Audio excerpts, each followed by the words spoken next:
Brilliance Audio presents the unabridged recording of The Null Prophecy by Michael Gillen, performed by A.T. Chandler.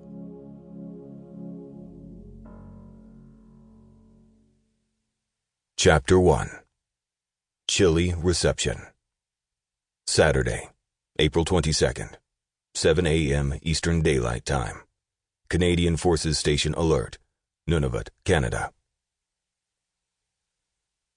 Dallin O'Malley leaned into the squall, his face turned away from the howling, freezing madness. Small, hard snowflakes pelted the hood of his down parka, the pattering sound redolent of rainy days in the attic of his childhood home, where he'd often hid from his alcoholic father.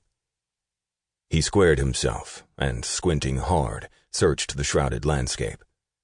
His escort, Base Commander Major John Brody, was no longer in sight. A shiver of fear halted him. A few heartbeats later, he burst out laughing. Flinging out his arms, he shouted, "This is freedom, baby!" He lifted his head and sucked in the bracing air, snowflakes and all, then pushed ahead blindly. A dozen or so halting steps later, he bumped into the big man, who spun around and shouted, "There you are! You okay?" "Top of the world!" Dallin cried out. "Top of the world!" Brody waved him on. "Stay close."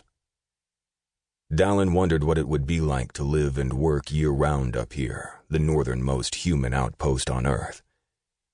They called CFS Alert Santa's Workshop, but in truth it collected military and environmental intelligence for the Canadian government, sharing whatever wasn't classified with clients worldwide, including Dallin's own U.S. Space Weather Prediction Center.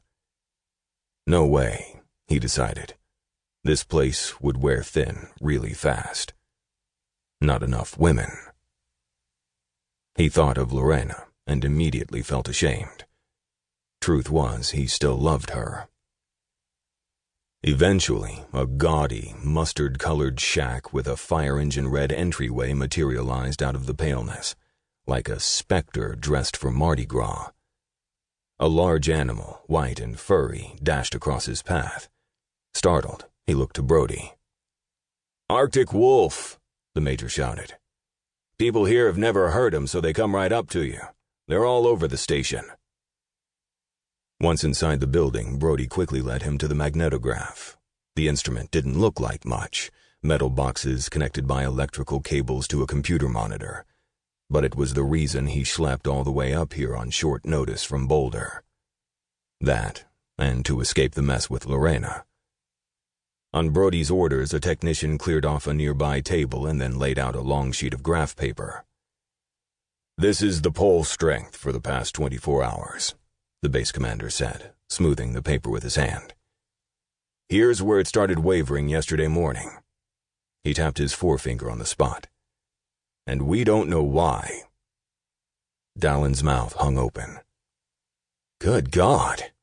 It's like a jumpy stock market." "Yes." He bent down for a closer look. "You sure this is for real?" "Oh yeah. We've checked and rechecked the system for glitches a gazillion times. It's as real as you and me." It was instantly clear to Dallin why he'd been called. An instability this bad anywhere in the Earth's magnetic field would be alarming, but up here at the pole, naturally a weak spot to begin with, it was extremely dangerous. "What about the radiation levels?" "So far so good. No increases." The magnetosphere was the main barrier protecting Earth from the sun's lethal radiation. It acted like sunscreen. Without it, the radiation would rain down on our heads like napalm, setting the atmosphere on fire and cooking everyone to death. Literally. He shot Major Brody an anxious look. "And the pollen, yeah? I'll show you as soon as the weather clears." Saturday, April 22nd, 12:23 p.m. Eastern Daylight Time. It took hours for the storm to play itself out, its legacy a thick layer of fresh snow and a heavy pewter-colored sky. The sun